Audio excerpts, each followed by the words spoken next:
And do you promise to take her in sickness and in health?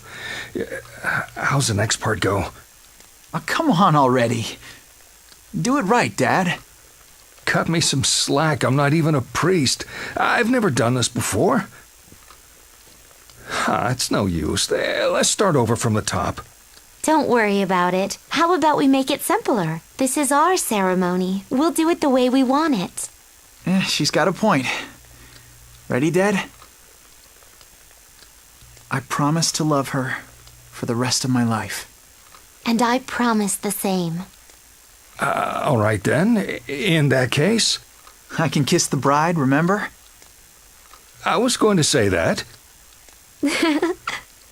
Her smile was so sweet. I found myself grinning back. I never realized how easy smiling could be. The happiness I'm feeling this very moment makes all of tomorrow's fears trivial in comparison. Whatever happens in the future, all I want to do now, from the bottom of my heart, is share this happiness with my son and new daughter. Even if the inevitable end is not that far off. Thanks, Dad. Yes, thank you, Father. Congratulations to both of you. Wow, da weiß also jemand Bescheid, was mit der Welt passiert ist. Und, oh, es geht direkt weiter, alles klar. I was hit with the fever the night that Mao and I had our fight. I remember bits and pieces of the dream that flooded my mind, but in the corner of every dream was the same image. It was the drawing that I had ripped to shreds. My legs in the drawing were cut off right at the ankle. In a sense, I was dancing legless. Also wenn das Bild ist, was wir gerade zusammensetzen, dann fehlt uns noch ein Teil, ne? Aber ich mutmaße hier nur und die Metapher mit fußlos. Soon the dream became reality. Though the fever subsided, my legs remained paralyzed. I couldn't walk, let alone dance, ever again. I spent weeks mourning in my room. Mal came again and again to check on me, but I refused to see him. Eventually, he stopped coming at all. After a short time, I went back to school bound to a wheelchair. My line of sight was so low to the ground, it felt like I'd reverted back to a little kid. Everything I saw looked different from before. The school buildings were like gray giants that threatened to crush me. My friends were kind to me, but it felt like they were all looking down on me and sneering. I rarely lifted my head anymore. Even when I ran into Mao at school, I didn't make eye contact with him. My sickness robbed me of everything. My dream of becoming a ballerina, my smile that people used to say brightened the room, even Mao. Even though I was stuck in that wheelchair, I attended school like everyone else. With my unyielding nature, I strived hard in my studies, ate my meals with gusto, and led in my student council duties. Finally, my old smile returned, and I found a new dream. I decided I'd aim to be a world-class sports photographer. Oh, okay. Hat einen neuen Traum Figuring that my gefunden. wheelchair couldn't stop me from taking photos, my father had bought me a camera. Of all the things I lost with my sickness, there was only one thing I couldn't get back. Mao. After that day, Mao and I remained strangers. Ja, das dachte ich The mir. anger and hurt I felt from him were long gone. And yet, there was less and less chance for conversation like before. Ach, aber die lieben sich doch. Da muss man nur eine Möglichkeit I would finden. often Es gibt watch immer eine Mao Möglichkeit. tending to the flowers in the school garden from my perch at the window. After all this time, it was only now that I truly understood him. It's odd how rather than when we were close, it was by watching him from afar like this that I came to know him better. Plants are far more delicate than I used to think. If you're the least bit irresponsible and neglect their care even a little, they take a quick turn for the worse. And because they can't speak for themselves, you have to sit for hours to watch and read what they need. Do they have enough water? Good fertilizer? Any signs of sickness? Are they thriving? Mal was ever patient as he looked after his plants. If there was a sickly-looking sprout, he'd change its soil, set a splint for it, and even stay late into the night to watch over it. He'd crouch in front of the flowers that had been trampled on by thoughtless students and mull over them for hours. While the other students were laughing it up and having a good time, only Mal would have his ear tilted to the silent voices of the flowers that nobody cared to listen to. Ich muss sagen, ich finde die Geschichte extrem traurig.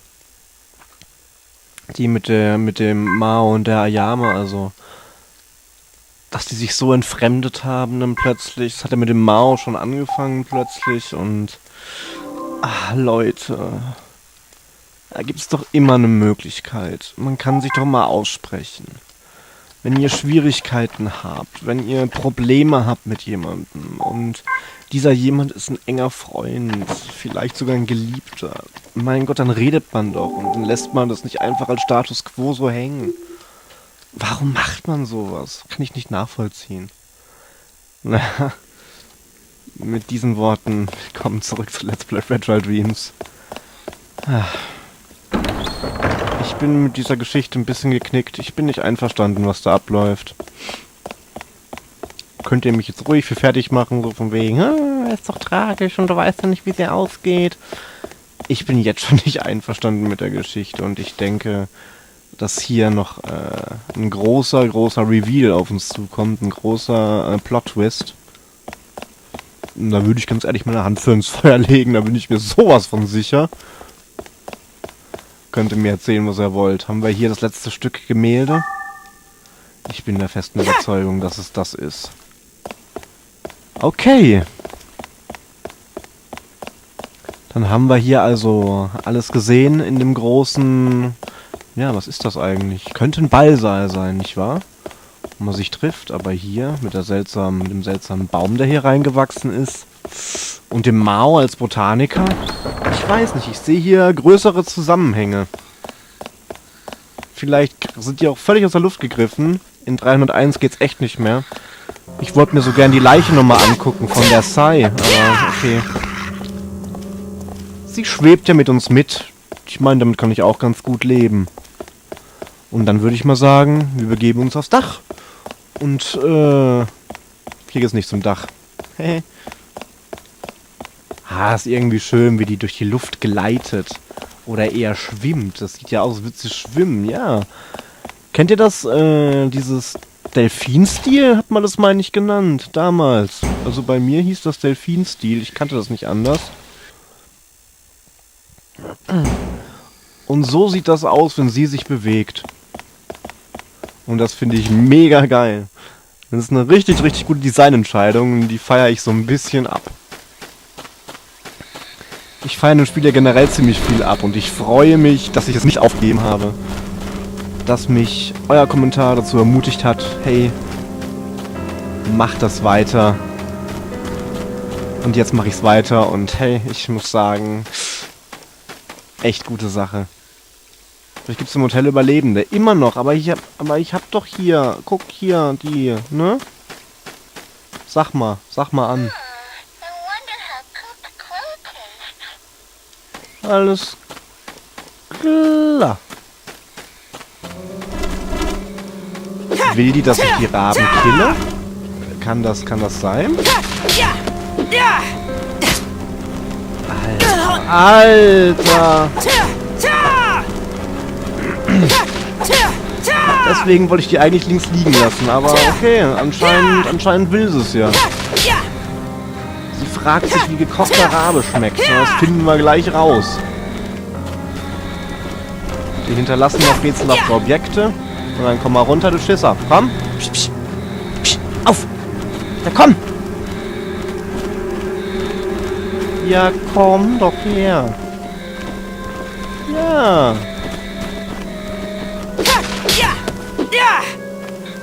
Jetzt, wo ich gerade abgelenkt bin. Natürlich. Kleine Mistviecher. Neuer Stufenanstieg, den kann ich immer gebrauchen. Komm runter. So, keine Raben mehr, Sai. Was sagst du jetzt?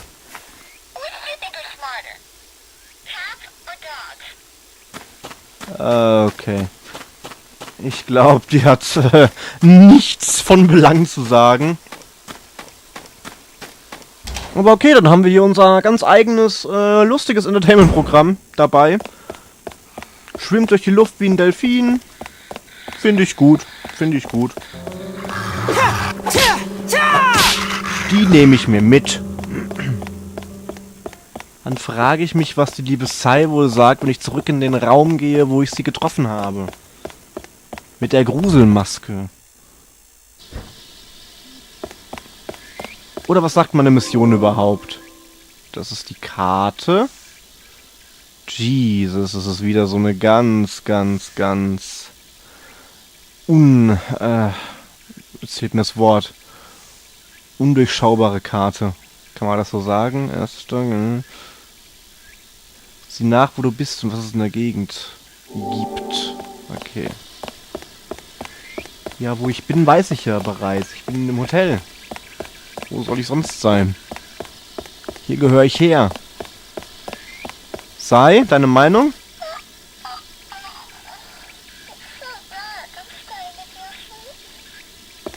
Das hat sie nicht gesagt. Völlig falsch übersetzt, Leute. Kommt schon.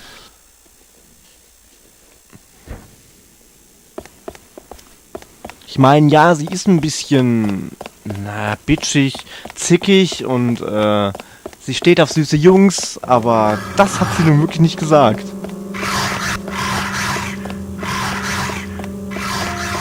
Noch weiter hoch geht es nicht, wie ich sehe. Nein, tut es nicht. Aber hier geht's ja dann auch nicht, also wirklich weiter, wie ich das sehe. Nee, was ist das Ball? Das ist das Ballgebäude. Kronleuchter. Oh, die Karte ist so unübersichtlich, Mann. Das ist so furchtbar. Ich meine, ja, es dient der Atmosphäre und dass der Seto ein kleiner Junge ist und der malt das halt so, aber praktikabel ist es nicht. Überhaupt nicht. Und ich bin ein bisschen verloren. Aber vielleicht finden wir ja Zeug, wenn wir hier runtergehen. Ich hoff's einfach mal. Ja, was ist das denn? Das ist... Eieiei. Was zum... Hallo?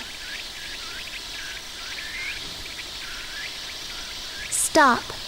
I won't let you past here. I'm looking for somebody. So can't you let me through?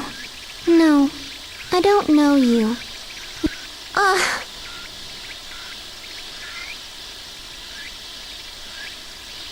You don't trust me?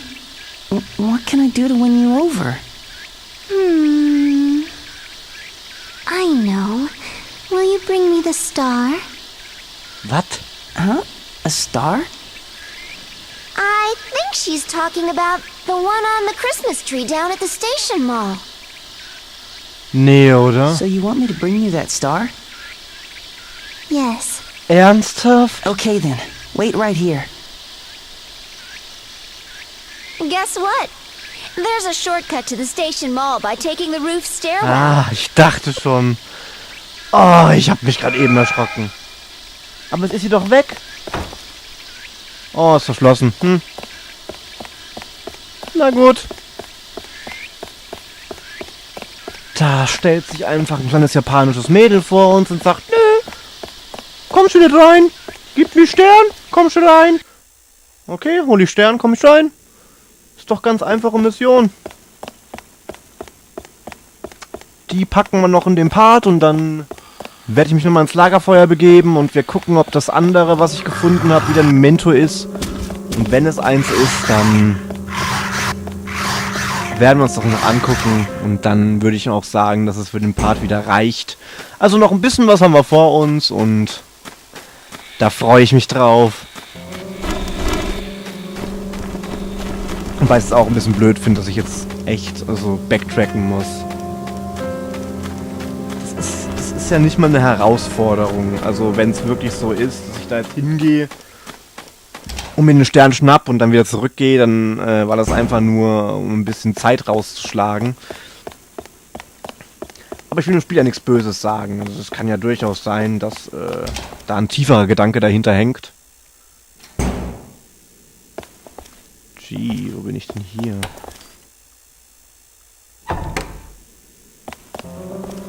Wo bin ich hier? Und was? Oh, Hände! Hände! Oh, gee! Die mag ich auch nicht gerne. Einfach verschwinden, bitte. Ich will hier wieder raus.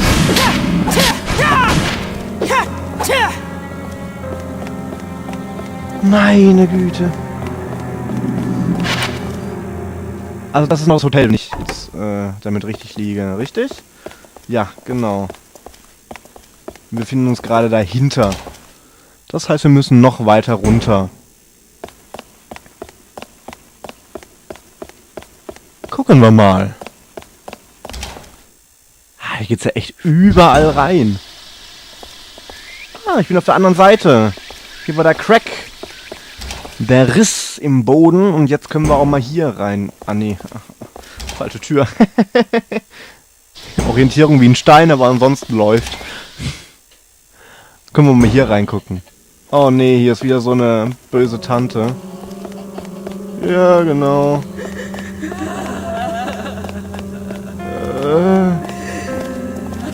Sie scheint traurig zu sein. Bist du traurig? Sie ist traurig. Dann erlösen wir sie von ihrem Leid. Du bist frei. Ein rätselhaftes Objekt. Da hat sich der Gang hierher schon gelohnt.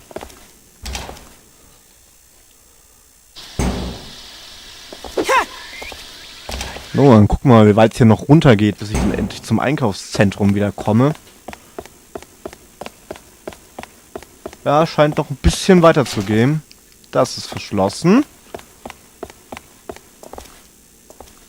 Hier liegt nichts. Was haben wir hier oben stehen? Kann ich das bitte lesen? Nein, natürlich nicht. Sehr schade. Ah, ich komme hier raus. Okay. Auf der Karte hat man das schon gesehen, dass hier ein Weg ist, der nicht begehbar war, was ich seltsam fand, aber so fügt sich das Bild und im Endeffekt führen alle Wege doch nach Rom, nicht wahr? Und dann könnte ich wetten, dass es hier zum Einkaufszentrum geht, richtig? So ist es. Willkommen zurück. Vertraute Hallen. Natürlich, hier waren wir doch schon. Aber waren hier nicht auch die kaputten Böden? Oder irre ich mich da?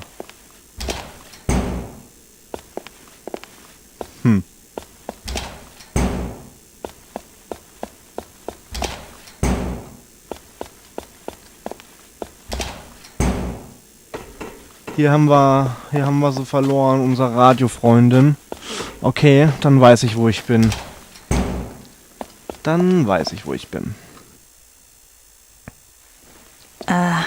Am I starting to talk to myself? Du hast einen Geist dabei, red mit dem. Hey, is this? Vitamine und Naschen. Okay, GP auffrischen, ein Eisenrohr. Vaters Ring. Listen, sweetheart. Tonight, I feel there's so much I need to talk to you about. It's strange, isn't it? For all we know, I could be joining you as soon as tomorrow. Today, our son's getting married. His fiancée is too good for the fool. She's got a big heart and a good head on her shoulders. Like father, like son, they say. Actually, she reminds me a little of you. They both seem happy. Just like we were at their age. But even so, I really am an awful parent. I just can't accept it. I bet you want to say I'm being silly. They're starting a whole new life, so much to look forward to, and yet, to have it be stolen away like this, there's no way I can accept it. But I know, no matter what I think about it, I have to give them my blessing. After all, I'll be the only one at the ceremony to congratulate them. I know it's wrong to think this way, but I just can't help. Are you listening up there? If you were alive, do you think you'd be able to smile and wish them well with a clear conscience?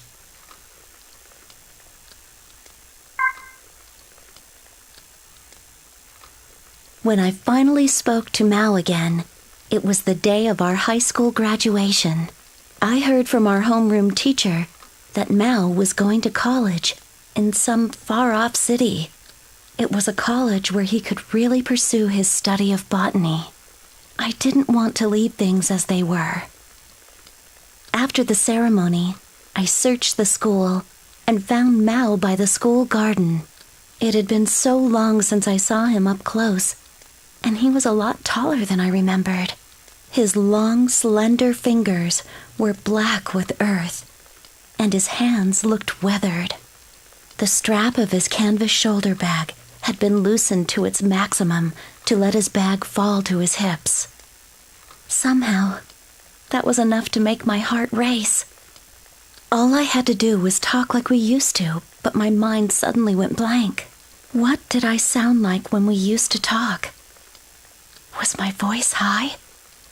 Low? How did I choose my words? Was I curt with him? Cute? What was my timing when I smiled or got angry? I had no idea what to say. The graduates and students were laughing and crying together. They called out to each other. Their incessant flow of words echoed through the school halls. We'll always be friends. Take care. Good luck. Goodbye. Come back to visit. I listened closely to borrow some of their words, but none of them were what I wanted to say. Mal, come down here. That was all I could finally manage to say. After a quick look of confusion, Mal kneeled before me. There was that familiar scent, the smell of damp earth. Mal always smelled of earth. Long ago, I used to love napping beside him as he read. It felt like I was lying in the middle of a grassy field.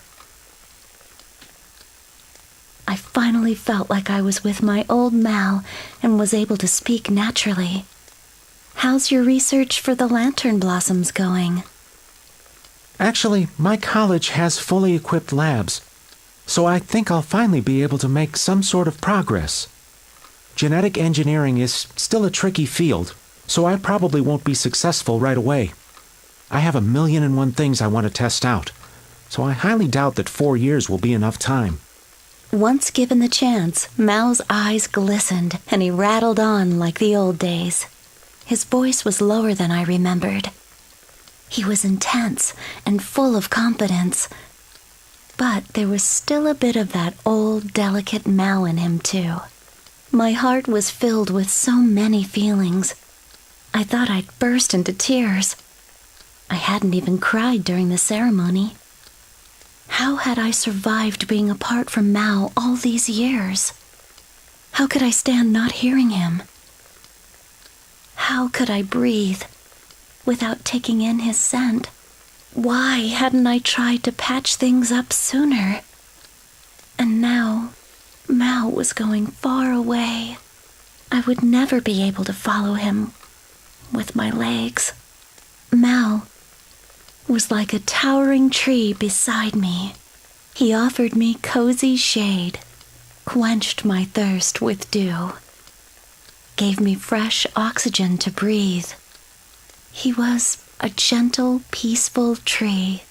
Mao, we'll always be friends. Yeah, Take care where you're going. yeah, Good luck. yeah. Er hat ja echt viel zu sagen, Mann. Goodbye. And come and visit me sometime. Yeah. I'm still studying photography. And I've even landed some gigs. I clicked the shutter, blown away by the force and breath and energy of the athletes. As a hobby, I've begun shooting trees and flowers, too. Whenever I capture the workings of life that flowers give off so powerfully, and yet can be so easy to miss if you're not careful, I swear I can smell Mao beside me. Though the year of his graduation came, Mao did not. Rumor had it he was staying late at the lab. He was so preoccupied, he'd probably forgotten all about me.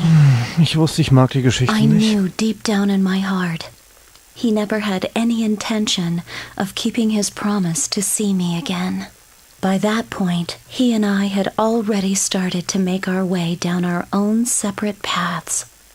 I had left my tree called Mao and was already breathing on my own. I'd come to the realization that our dreams no longer fit on a one-page drawing the way they used to. Where did you come from? Where are you going? I'm sure you come from some place I don't know. Going someplace I can't follow. If during your journey you happen to encounter a lantern blossom, I want you to take a moment. Stop and think about the botanist who created it. Haben wir schon einige gesehen von. I'm sure it will have been a young man named Mao. I believe that someday he'll become the most amazing botanist ever.